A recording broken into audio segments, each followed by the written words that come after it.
LB, thanks for taking the time to chat on C's Chat today. I just wanted to ask you first off, how did you get started in baseball? I understand growing up in Winter Haven, you got pretty familiar with the Cleveland Indians. Yeah. So, my dad played college baseball at the University of Florida. From as young as I can remember, I had a bat and glove in my hand, was playing catch, that kind of stuff. So really it started at 3-4 years old. I was playing t-ball and fell in love with it, and the rest is history, I guess. And I understand you're also a bat boy with the Cleveland Indians. You got to meet some pretty famous players along the way.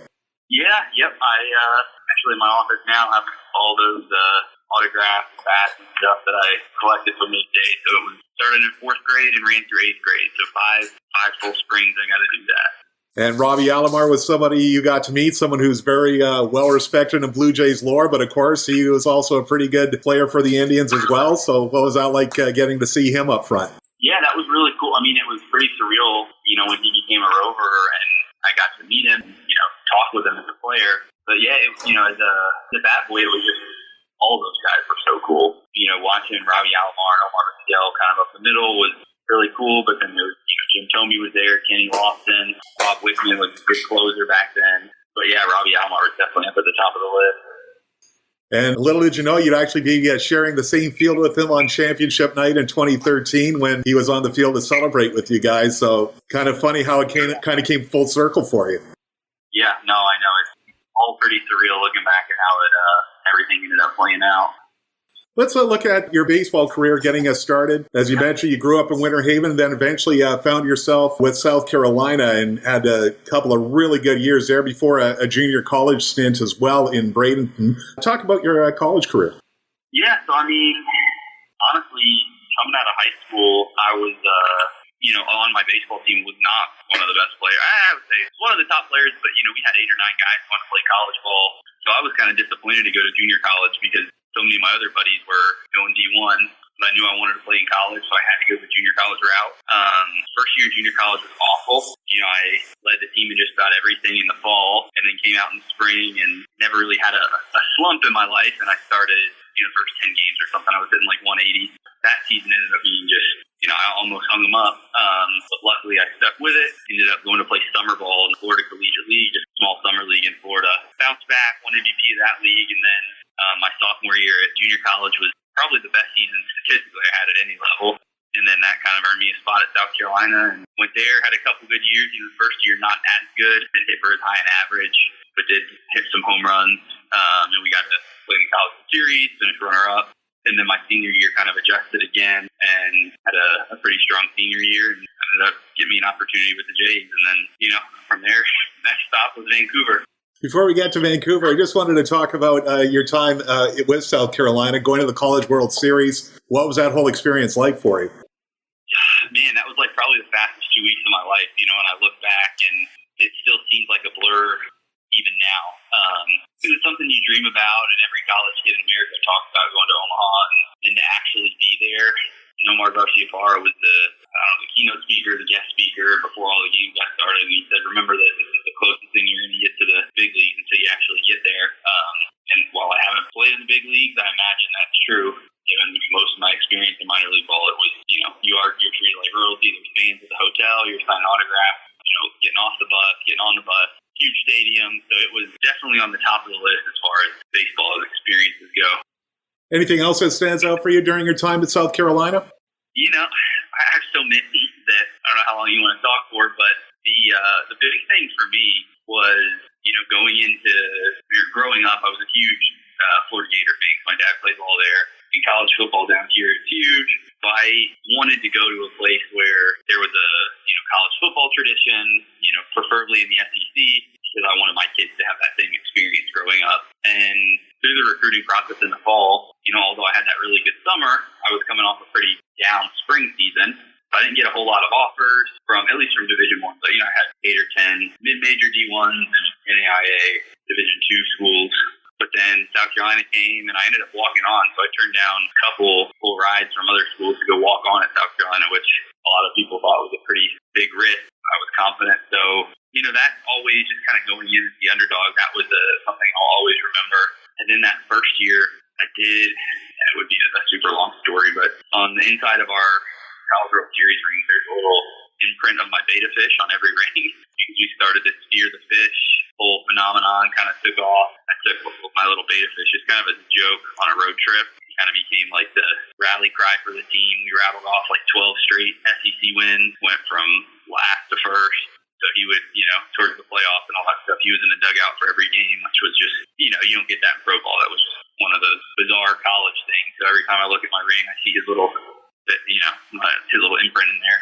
And then my senior year was, was the year that I won all the awards and had a lot better numbers, but it was, obviously we lost, so a little bit less memorable as far as the on-the-field stuff goes and the team accomplishments. Well, you also won an academic award as well, so, 2013 was a really good year for you on and off the field. Yes, and that's it's unique with anything in sports, right? It's all about team awards, but obviously it's great to get recognized individually as well. So Vancouver was perfect for that reason. So I won some individual stuff, but we also did win the championship, which we have to check both boxes. But yeah, academics was always something that, growing up, good grades was just kind of a gift. It was not really an option for my parents.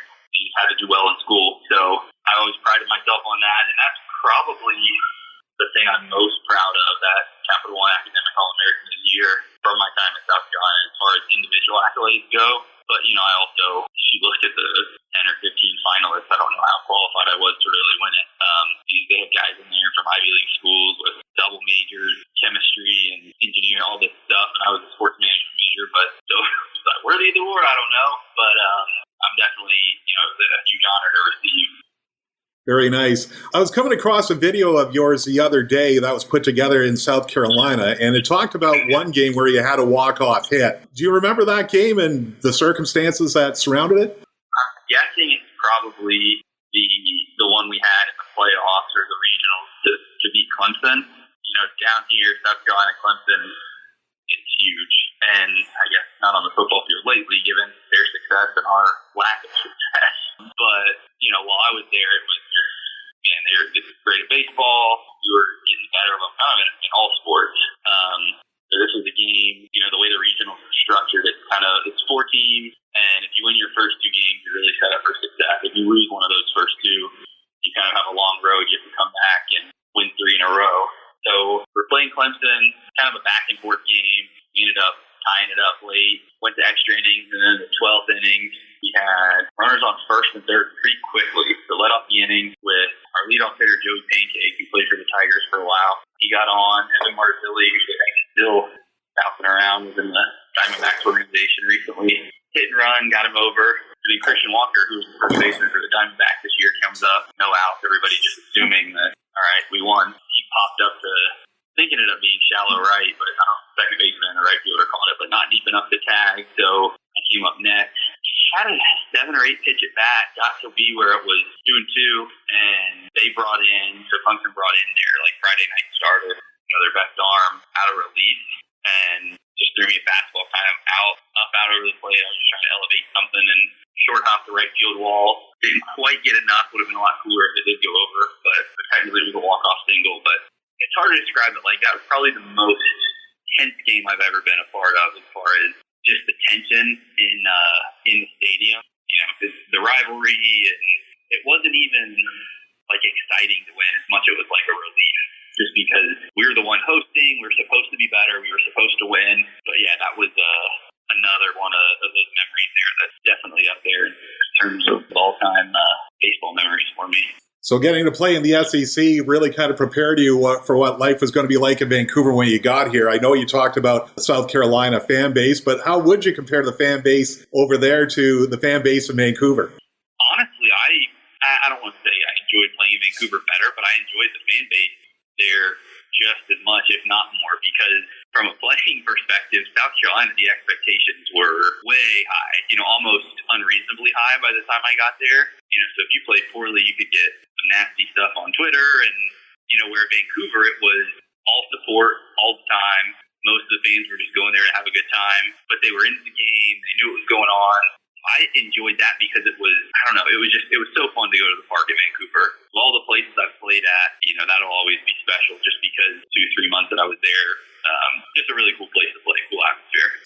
Okay, so you complete your college career and the draft comes around. I don't know what you were thinking about in terms of the draft or where you expected to be drafted, but how did that all come about? You got taken in the 14th round. Was it a case of you waiting around, or were you just trying to keep yourself busy doing other things? How did it all boil down when you found out you got drafted? So we were playing in super regionals against UNC at the time. So we were in the middle of the game when I found out, and I was on deck, and one of the fans yelled something to me about, "Hope you have fun in Canada." I like, that's strange. I looked in the dugout, everybody's kind of like, "What's going on?" And I think the inning ended or something. So I didn't hit, but I walked in, I was like, "What was that guy talking about?" Went and checked my phone and saw that I've been drafted, had like 40 text messages. And, it was a huge game. Super regionals were trying to punch a spot to go to the College World Series for a fourth straight year. So being draft weekend, the coaches knew that, hey, these guys are getting drafted. We're going to have your cell phone, but back in the locker room, it's not to check out. So I ran back through the tunnel to the locker room to check real fast. Sure enough, I had been drafted, and at that point, I was just excited that somebody was willing to take a chance on me. I knew, or I felt pretty confident I could play at the next level, have success. But then, for it to actually happen, something you dream about your whole life, I was really excited. I didn't know where the minor league teams were, their affiliates, and I honestly didn't know much about the minor league system. I realized in hindsight I had no idea what I was getting into. At that point, it was just super excited, and then focused right back to, all right, let's try to get back to Omaha. Did you have any idea it was going to be the Blue Jays who drafted you, or did you have any interest from other teams? Yeah, so my junior year, I probably only talked to one team the day before, the week leading up to the draft. This time I had talked to 6 or 7 teams within that, throughout the process, talked to 15 or 20 teams, but in the week leading up, probably 6 or 7. Cubs, Yankees, and Blue Jays were the 3 to talk to the most. And then the day before, one of my assistant coaches, hey, just talked to, or not the day before, just before the game that day, before the draft had started, he's like, hey, looks like it could be the Blue Jays. They're going to take a chance on you today. But you hear that stuff all the time. I'm like, all right, well, I'm not getting my hopes up. We'll see. So I did have an inkling they would take me, but, I had heard stories, especially the year before with Christian and all the guys that got drafted, where it was like, oh yeah, that was the one of only 3 teams that I never talked to, and they got selected by that team. So I was kind of taking it with a grain of salt as far as who was going to go. I just wanted to go to somebody. I don't know if you had a lot of knowledge about the Blue Jays organization before you were drafted. I don't know if you ever went to Dunedin beforehand, but what did you know about the Blue Jays in Canada? Honestly, not much. I say not much. Growing up, it was Ken Griffey Jr. and Carlos Delgado. Those are my 2. Absolutely loved watching them play. I don't know why they were my favorite players, but I just love both of them. I watched a lot of Jays games. I was like a stat rat as far as, seems like forever ago, but, we get the morning newspaper, I'd be checking the box scores. My dad probably taught me how to read the box scores when I was like 6 or 7 years old. And I would always check Steve Delgado homer, to Griffey homer. So I knew a lot about the game. Baseball Tonight was on every single night. But as far as the Jays specifically and their organization, but it really wasn't the Jays. I didn't know much about the minor league system and that whole process anyways. I knew what you could see on TV in the big league. So I didn't know the whole underground world of minor league ball. But that's kind of the extent of it. All right, so you finally report to Dunedin. It's kind of a whirlwind from what I know of talking to other players when they first get drafted. Everything just kind of moves at the speed of light. Next thing you know, you're in Dunedin, and you get your feet wet with one game at the Gulf Coast League level with a base hit and 3 at-bats. Also drove in a run. You're also hit by a pitch, so at least kind of got your toe wet. I don't know if you remember anything about that very first game in the GCL. I remember very lot about that game. I remember hearing rumors that GCL is a lot of really hard-throwing young kids that aren't quite ready to control it yet, aren't ready to play super competitively. So, not super competitively, but at the next level. So, my hit was very unimpressive. It was like typical Florida State League, just a ground ball to the first baseman, kind of took a funky hop and bounced up over his head. Kind of hit it hard. It wasn't like I wouldn't say it was a cheap hit, but definitely not my first pro hit. It was not as glamorous as I had hoped. But then they brought in some high school kid that had just been drafted. He was throwing 95, 96. 4 of his 8 warm-up pitches went to the backstop, and he hit me right in the back. I hit lefty, so as a right-handed thrower or righty-handed pitcher, for somebody to hit you in the back, it doesn't happen very often unless, the higher levels, unless it's intentional. So I remember getting done with that game and get me out of here. This is,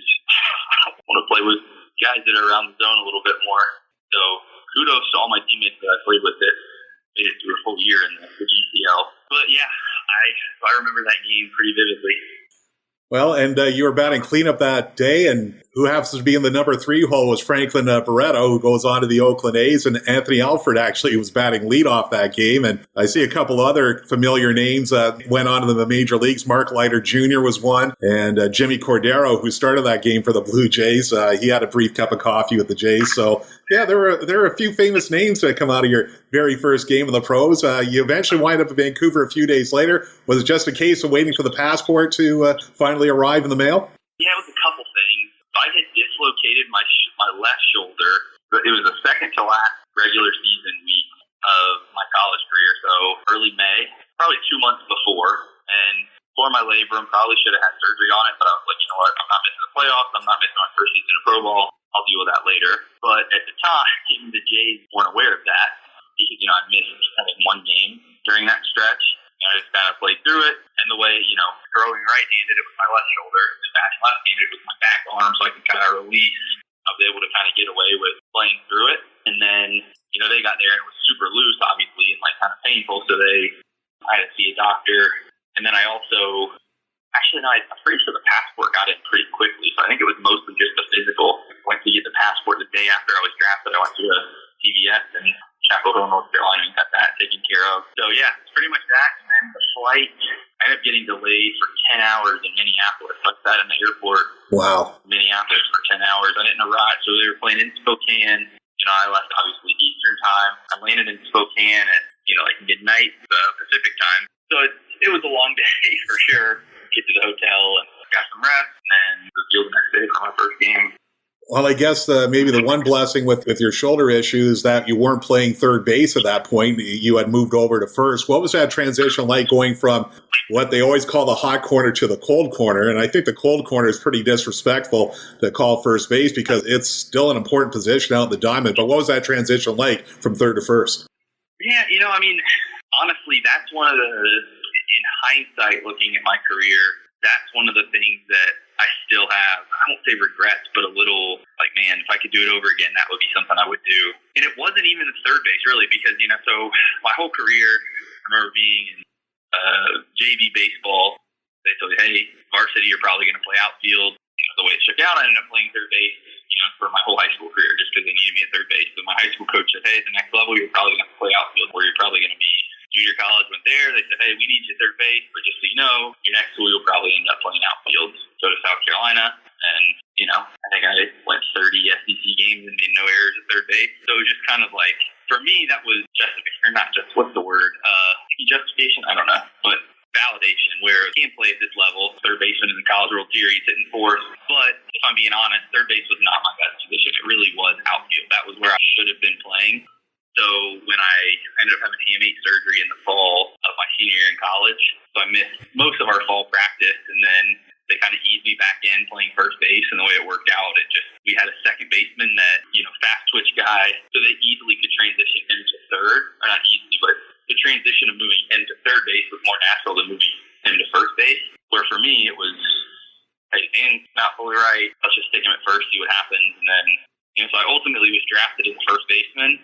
Wasn't a super hard transition. I think you're right. I don't think first basemen get enough credit for how challenging it can be over there, just the little nuances. But if I could do it over again, I would have gone to Clayton early on because, at the time it was Jordan Leland and I in Vancouver at first base, and Leland ended up playing a lot of outfield. I wish I would have gone to Clayton and said, hey, throw me in there too a little bit. But anyway, so the transition wasn't super challenging, and realistically, I don't think I had what it takes to play third base in the big leagues. I was good, and I worked really hard, and I was always staying after, taking ground balls and working on it, but it was never easy like hitting was, or like it was when I got out in the field or right field. So. Okay, so you arrive in Spokane and you finally make your way to Vancouver, and it seemed like you really didn't miss a beat. You had a very good season, especially tore it up during the month of July, and that resulted in making an all-star game for the Northwest League. What was that all-star experience like for you? It was really cool. So my girlfriend at the time, now fiance, now wife, that was the only weekend she was able to come out and visit. So we got to go to a Mariners game, do the whole Seattle thing, checked out Pike Place, and then we drove down to Everett. So we ended up not staying at the casino hotel with everybody else. Tulalip, is that what it was? Tulalip, that's right. Yeah.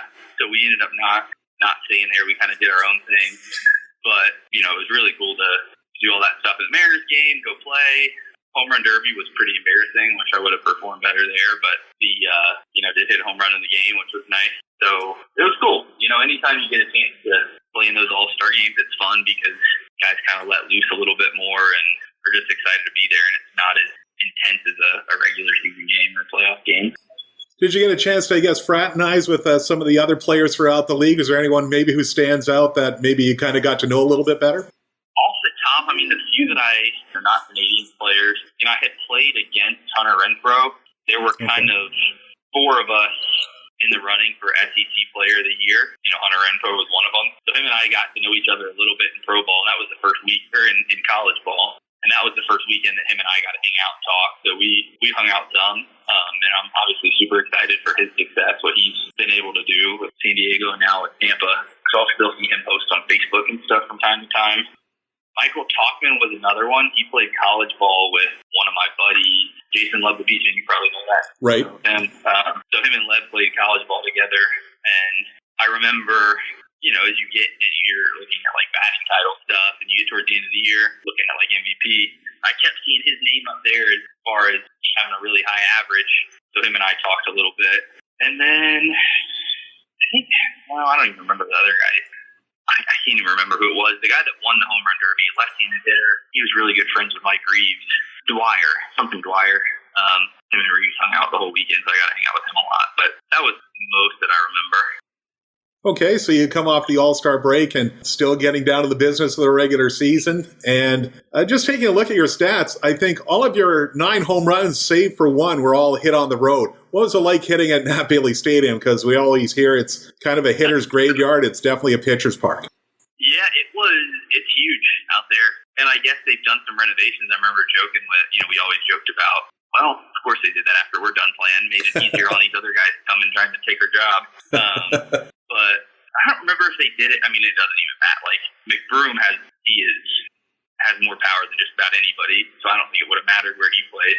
But I remember looking, I'm like, dang, this kid is crushing in Vancouver. Yeah, it's big there for sure. The one I did hit there was just about every bit of it. Hit the mug. It was one of the flood them. I don't know if those are still up there. Those A&W mugs. That's right. Yep. So hit that, and I remember just and that kind of going back full circle to my thing about a first baseman. I really never viewed myself as a power hitter. Statistically, as you kind of go back looking through college in my first year in Vancouver, it definitely played out that way. But I could, Nat Bailey was too big for me.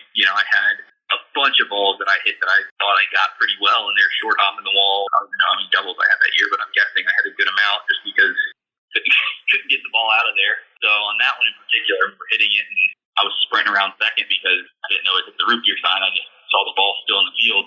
I didn't think I was strong enough to get one out of there. I'm not strong enough. I could get some out in BP and stuff, but I just not to that part of the park. I had never gotten one out that far. So, yeah, where did I hit? Hit a lot in Everett, which not surprising. Super short porch there. One in Spokane, one in Hillsboro. I don't even remember where the other ones came. One in Hillsboro, one in Everett. Actually, you had a couple in Everett, and 3 in Eugene, actually. You had, I think, looks like 1, 2... yeah. So Eugene, you had some success. Oregon. That's right. Yeah, that's where the Oregon Ducks play. Yeah, that was a good weekend. Cool.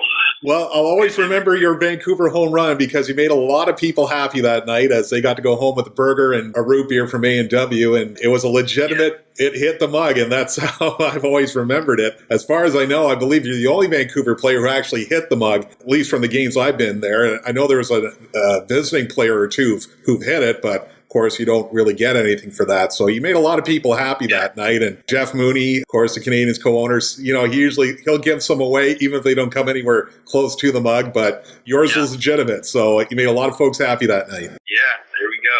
We had those free burgers sitting in the little coupon sitting in the locker room for months or weeks after that. Very nice, very nice. So the second half of the 2013 season, you guys just missed out on the first half playoff berth, but you were able to clinch a playoff berth in the second half. What do you remember about the season that stands out for you? Golly, so much. It was just like, it's weird how you have like I mentioned, the College World Series where I didn't remember a whole lot, where it's that I have so many vivid memories. And it was just, I think at the time, too, I was a little naive to the reality of what pro ball is because Clayton McCullough was just such an incredible manager. Use stuff I learned from him now. So I'm a State Farm agent, so I own my own business, and I use lessons I learned from Clayton every day as far as leadership goes. And, he just let me kind of do my thing. And he didn't do that for everybody, but he was fair for all of the players. Nobody tried to change anything, which was, again, I don't know if that was because I was 300, 400, a couple weeks in, because I had heard that, hey, we're going to give you a month to see what you can do, and then from there we'll start trying to, make some adjustments. Dave Pano hitting coach never changed my swing, never did any of that stuff. Same with Clayton, it was kind of just like, all right, let him do his thing. And ultimately, that's one of my biggest regrets. The following season and down the road where I changed a lot to, because I felt like I had to impress the right people and I had to listen to what they were saying, and ultimately, didn't have success. So, but anyway, the teammates there were awesome. I mean, I created a fantasy football league while I was there, and we just finished our 8th season now, 9th season, I don't know, whatever the math is. And all 12 guys are guys that I think probably 10 of them have played in Vancouver. There's a couple that skipped Vancouver. But originally it was all guys from Vancouver, so called the A-ball grinder. So I remember sitting in the locker room. I would play Minecraft before every game on the one little PC computer they had there. Everybody thought I was super strange. Like, all right, whatever. We played cards all the time. I loved the bus trips. A lot of people hated the bus trips, but I've always loved being in hotels. That was really cool. My host family was awesome. Still catch up with them some on Facebook. It's been a few years now since I've actually talked to them. But, and then the city, as far as my wife and I talk about it all the time, if there was anywhere else that we would live, it'd be a close race between Vancouver and Australia. When we played in the Australian League, both of those were just a unique place. It's the people are all, at least from my experience, we were in North Van, but super genuine and just was like a different style of life than you get down here. So for some reason, it seems like that summer went by super slow, but in the best way possible, where I was able to take everything in and remember stuff. So a lot of really positive memories from that summer. Well, another positive memory was winning the league MVP. You find out, I guess, just before the playoffs got underway. How did you find out about winning the MVP award? I'm thinking of 2 different ones. There's one that was a McWhorter team award where you get a bonus, and that one Clayton told the entire team on the bus trip I was going to win an award. Honestly, you'd think that I would remember how I found that out, but I have no idea how. I'm guessing it was probably Clayton on the bus just told the team. That was usually how he announced all the big stuff. But I know, I remember thinking going in that I had a pretty good shot. There was one kid, and I missed that was one of the series that I missed early in the year. Who's that team? It's the team I always forget out in the other division. Salem Kaiser, Eugene? Yeah, Salem Kaiser? They had okay. a kid that I thought was pretty close in the running. But I knew, just kind of looking at the numbers and the way it works, I knew that I had a pretty good chance of winning. But still, when it actually happened, I was definitely excited. Like I said, the team awards are always the most important, but individual awards are pretty cool too. All right, so you clinch a playoff berth in the second half, and you take on Everett in round number 1, and you're able to sweep that series in 2 games. Anything you remember about that series that stands out? Yeah, so I remember, the big thing was Mitch Ney got called up from Bluefield, and I remember thinking after we lost Leland, because Jordan Leland went up to Lansing right around the All-Star break, and offensively, just as a team, we really missed him in the lineup. I don't remember the scores, but I remember it feeling like we are not the same. We are not the same team offensively now. So I remember going to Everett thinking, I don't know how well this is going to go. And then Mitch came, and he was that big back that we needed. I don't remember if I hit 3rd or 4th, but he hit 1. I hit 3rd and he hit 4th, or vice versa. And I know he had a couple big hits in that series, one off the field double that he hit off the wall. And I think that played a big role.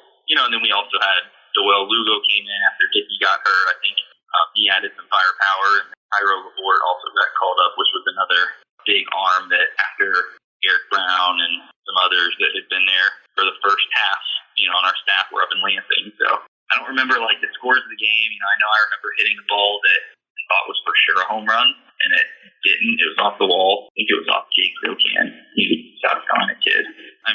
Not a whole lot other than that. just being excited, thinking, all right, this could go either way, and then we came in, almost steamrolled them. So you take care of Everett, and then you have to travel all the way down to Boise for Game 1 of the Northwest League Final. And Boise was a team that was ready to try to exact some revenge after the Canadians beat the Hawks in the league final in 2012. But Game 1 didn't go your way, but I think the most memorable thing was Jairo Laborde, as you mentioned, getting called up. And I believe he struck out 10 batters despite losing 5-0. It was a game that kind of got away from you guys late. But what do you remember about, I guess, how that series started in Boise? Yeah, I remember pretty much what you said. I remember him being super impressed with him, but I also remember it not being a super competitive game. So that's pretty much right on par with what you said. No idea who they put on the mound. Did they have David Bodie? I don't give the roster. David Bodie was part of that team, yes. He hitting like 7th or 8th? Yeah, that's right. That's right. He wasn't really someone you thought of right off the bat when it came to Boise, but yeah, he was definitely part of that team. Yeah, no, and that's I remember that was another one that Mike Reeves, he knew, and that's the craziest thing about pro ball. But anyways, yeah, I just remember it not being super competitive. The first time we played in Boise, I had broken my foot. I got hit by a pitch a couple, before the Boise trip. I had gotten hit and ended up having to get an x-ray and fractured a couple of those little small bones in my foot. So missed about 2 weeks. I was in a walking boot. I'd never even played at Boise Field, but I do remember everybody talking about how bad the shadows were. I remember it not being a very competitive game. I do remember getting on the bus ride on the way home, tweeted out the Ricky Bobby, if you ain't first, you're last. So, knew that we had to come back and win too. So that was... Sorry, LB. I just remember Game 2 was kind of really a bit of a nail-biter. Kyle Anderson getting into a bases-loaded jam, but he got out of it after a double play that you kind of helped complete there. Game number 2, I mean, that was a real nail-biter, but you guys were able to emerge and force it to a Game 3. Anything you remember about Game 2? No, it sounds bad, but, I really remember Game 1 and Game 3, and when you brought up the series, I'm like, that math doesn't make sense. There was obviously a middle game that we won somewhere. Yeah, that's right. And I knew it was a home game, but I don't remember really anything about that game. I mean, I'm assuming that I played it. You did? You certainly did. I don't think I got any memorable hits. I don't just remember kind of getting through it, I guess. Setting up a winner take all. And speaking of Game 3, speaking of hits that were memorable, you certainly got the big one that game. Tom Robson was on the mound for you guys, and he was pitching lights out, and you gave him the breathing room that he needed to work with a 2-run single that just eluded the center fielder, just went over his head, and that scored the 2 runs that you guys needed. Do you remember what you were thinking during that at-bat? Yeah, they had that center field. Was it Dunston or... For some reason I thought it was It was actually, he was playing, but it was Kevin Encarnacion. He was the center fielder at the time. Yeah, he was a little wiry, kind of rah-rah guy, had a lot of energy, and we didn't really care for him too much. I don't know if he hit leadoff for him, but I do remember, but he was good. I remember him, being, saying his kick and play, and not a lot got down out there, so I remember hitting it, and knowing I didn't get, because it was more of a line drive, it was not one that I really got under very much, but I got, I definitely barreled it up. It was, I tried to guess, probably 6th or 7th inning. It felt like it was pretty late in the game. He took one step in, and I remember thinking, what's he running in for? I crushed that. I hit that really hard. And then he turned around, kind of ran back, jumped up, and it got over his head. And I remember, similar to kind of like I was explaining that first game back in college, it was more relief than anything, than excitement. It was all right, because, you do have that pressure for the three-peat. I remember being, excited, but also relieved that I saw it get down, hoping I got I figured it was a double, hopefully I got the second on that. And then from there, I know we kind of piled it on late, but I know Robson I remember thinking that after that season, Robson's going to be a big leaguer for a long time. He's a freaking deal. They ended up having some arm trouble, but he was another one when he came up. It was just, he's different for sure. He was untouchable that night and added it late, but it still wasn't super comfortable going into the night. But yeah, I do remember a lot of that. And Chuck Geisels came on to wrap things up in the 9th inning. Take us through what it was like from your vantage point, going through the celebration and joining the dog pile at Nat Bailey Stadium. Yeah, so it was one of the things I tell a lot of people. It was, because Bill Buckner was the first base coach for Boise. So that was a little unique, kind of looking over, knowing he was the nicest, just one of the really nice first base coaches. So him and I got to talk throughout the series, but still you see him over there and you're like, man, don't love playing first base, knowing what happened to him with this championship on the line. So I won't say I was thinking don't hit the ball to me, but I was definitely thinking, ooh, there's no way this ball's going between my legs if somebody hits the ball to me. I think it was a ground ball to Lugo. He threw one a little bit low, not quite in the dirt, but routine ground ball, got it over to me. And then, I learned in college, as far as the dog piles are concerned, I learned my freshman year in college. We won the Florida State Championship and actually went to go play in the Junior College World Series out in Green Junction, Colorado. But that season, I was playing third base. So I was the first one at the, bottom of the dog pile. And I was sore for a couple days, because you have over, thousands of pounds on top of you when you get 15, 20 guys. I remember getting up just like that freaking hurt.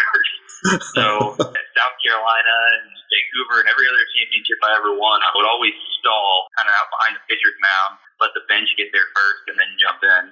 So I don't know, I can't remember if we dogpiled in Vancouver or not, but I do remember thinking I'm not getting underneath there. I'll celebrate on the top. But yeah, it was super cool. It was just the perfect way to finish the season. I didn't really know, and this is one of the things that I think was so special about that year, is that I remember multiple times sitting in the whole hotel room talking with some of the guys. Everybody was shocked that it had not been sent up to Lansing yet. And I remember telling them, guys, what are you talking about? Why would I want to go to Lansing now?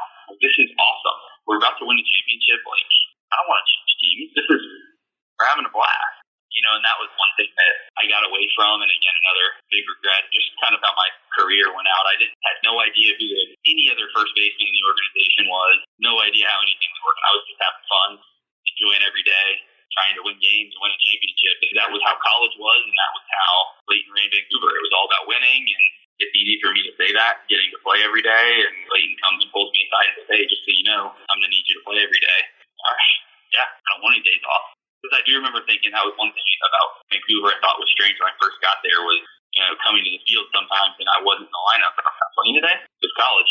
Get third or fourth, you play every day. Right. Take days off.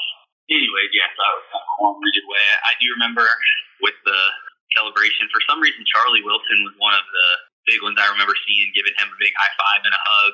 Because everybody was he kind of had the MO that everybody was scared of him because when he came in town, usually meant somebody would get released or wasn't always fun. So that was the first time that I got to really have a genuine experience where everybody was happy and he was around. So I remember that being that was cool.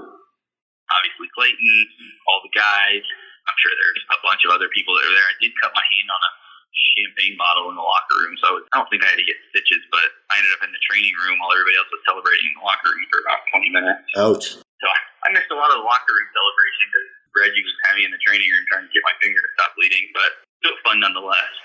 Just wondering what happened to the baseball from the last out. You caught it to get the final out of the game. Did you wind up giving it to Tom Robson, or did you keep it yourself, or you have that ball, or you know where it is? Yeah, so I had the whole team sign it, and we gave it to Clayton. I went around the locker room that night and said, hey, guys, this is the championship game ball. We'll have everybody sign it, and then we gave it to Clayton, and I would assume he still has it. Well, who knows? He's pretty accomplished now, but that was what we did with it.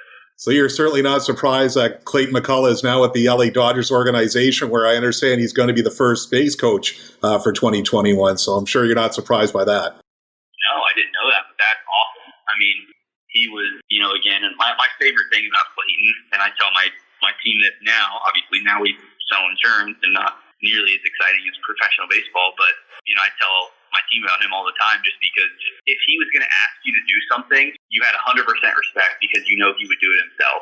If he wanted you to get out and take more ground balls because you're making errors or you're in a slump and he wanted you to take more hacks in the cage, he'd be the one out there flipping to you. He was always the first one out there and the last one to leave. And really, Vancouver, the weather was so beautiful, so it wasn't super hot ever. But, even some of those days that it was hot, we're back in Dunedin, spring training, he was always the one that was out there grinding with you. And then a lot of other coaches I had along the way, it was definitely not that experience. You felt like you were being talked down to. They were telling you what to do as opposed to, out there with you, grinding, having your best interest at heart. So he just, he was definitely different as far as coaches are concerned. And I'm not surprised. I think it's just a matter of time until he gets an opportunity somewhere because I really think he's that good of a baseball guy and even better, just person and leader. So. I just wanted to ask you about, I guess, the tail end of your career. I mean, you set the bar so high in 2013. You split 2014 with Lansing and Dunedin, and then spent the other 2 years, 2015 and 2016, with Dunedin. And, baseball's a hard enough game to play when you're healthy, but I know you had some DL stints mixed in there during those years, and I'm sure that probably made it really tough for you to really go out and perform at 100%. Yeah, and I could talk forever, but, I think the first thing I want to, anytime this comes up is ultimately I didn't play well enough. So you can blame it on injuries, politics, whatever it is. At the end of the day, I had my opportunities and I just didn't perform. So I have nobody to blame for the way it played out myself, and I have no regrets as far as that's concerned. But if, as I look back, I think, there's a couple things at play. One, when you set the bar so high, I remember that first year everybody telling me, hey, you're kind of on the Kevin Pillar plan. I thought I would skip Lansing. So, one thought was like half a season in Lansing, half a season in Dunedin, start the next year in New Hampshire, and then I'll be in the big league by October. The other one was start in Dunedin and then hopefully be in New Hampshire by the end of that year. So I had super ambitious and was not super realistic with what I probably, as realistic as I should have been. And then that first day of spring training, I went there for some early workouts, and I was there about a week early. But the first day that we started playing games, I felt kind of a pinch in my left oblique, just warming up. It was like 8:45 in the morning before we even got stretched and started. And then by the time, 1 o'clock came around for game time, I couldn't even walk or breathe. It was just like, hey, this is really hurting. So I had to take myself out. 7 weeks later, I'm finally on a plane to Lansing, but, I missed the whole spring. I lost pretty much all the momentum, at all the awards in spring training. I was winning everything. So then I felt like I was trying to catch up a little bit and went to Lansing, probably trying to do more than I should have, trying to kind of prove, just prove people right as opposed to prove people wrong. My whole career I've been trying to prove people wrong. And then now I felt like I was trying to live up to expectations. And a lot of them were expectations other people had on me. Not to mention that Lansing was a really big part. So kind of similar with the colder weather in Vancouver, hit some balls really hard that I thought I would have had better numbers there, but it didn't happen. Then I had a hitting coach there that started trying to change some things, and I was hitting 250 or so. And I wish I wouldn't have listened, but I did. Still, did well enough to get called up the All-Star break. Went to Dunedin, and then the same deal. Just kind of it didn't fully click. It was a new team, new guys. I got off to a slow start, and I think I always played better when I was with people I knew. I was on a team in Dunedin where I didn't know any of the guys, and I got off to a slow start and just kind of spiraled down. Kind of just survived the 2014 season. 2015 went into the season in Dunedin again, but this time I was back. I think I actually started the season on just the Phantom disabled list. I think I was just a backup then. One of the years I started on the Phantom DL, so I was backing up Matt Dean at the time. But I know by the time the All-Star break rolled around, I was hitting 300 with a couple home runs. Thought I had done enough to get the call up at the All-Star break, but it didn't happen. And then they sent up Rowdy from Lansing. So I'm like, well, I went from 150 bats or something in the first half to not playing every day.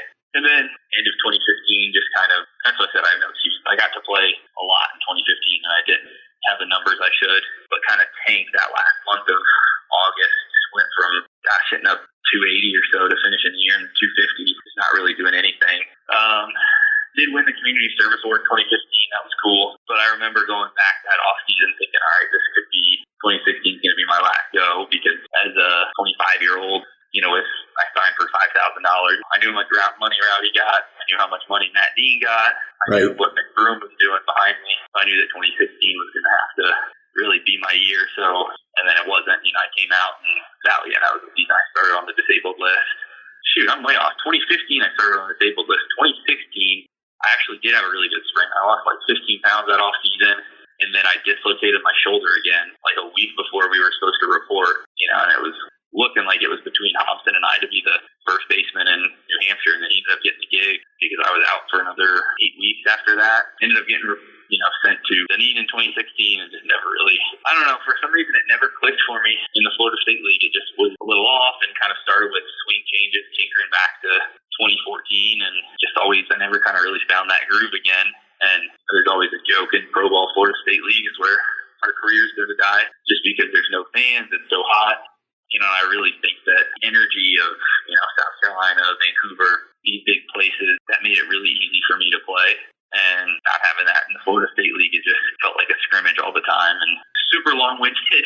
It's on me for kind of how it played out, but one thing I still firmly believe is that different circumstances, different opportunity. It wasn't the talent as much as just it didn't work out. But best friend in the world is Trey Mancini with the Orioles. He was one of the ones I was telling you about in high school that he hit fourth, I hit third in high school.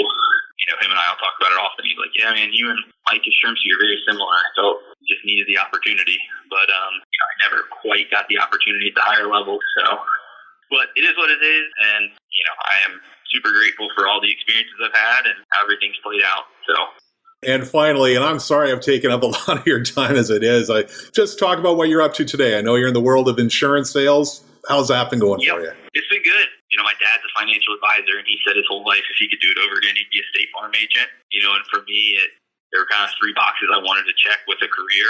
I wanted to do something where I felt like I could help people. I wanted to be my own boss. I didn't want somebody telling me what to do all the time. And I wanted unlimited income potential. So this checks those three boxes. If I have 4 people working for me now, the goal is just going to be to kind of keep growing. Obviously this is a first. So I opened that. So after pro ball, I worked for Raymond James in finance for a year. Then I worked for a State Farm agent for about a year and a half in a program trying to get my own office. Then I was selected, went through 6 months of training, and now January 1st, 2020. So I guess today's my 1-year anniversary. Congratulations. So, yeah, thank you. Yep. So it's been a year since we opened.